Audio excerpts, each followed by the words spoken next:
कृष्णवर्णां तु वाराहीं महिषस्तां महोदरीं वरदां दण्डिनीं खड्गं बिभ्रतीं दक्षिणे करे खेटपात्राभयान् वामे सूकरास्यां भजाम्यहम्।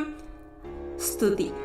नमोऽस्तु देवि वाराही जयैकारस्वरूपिणी जपित्वा भूमिरूपेण नमो भगवतः प्रिये। जयक्रोडास्तु वाराही देवी त्वां च नमाम्यहम्। जय वाराहि विश्वेशी मुख्यवाराहि ते नमः। मुख्यवाराहि वन्दे त्वाम् अन्धे अन्धिनि ते नमः। सर्वदुष्टप्रदुष्टानां वाक्स्तम्भन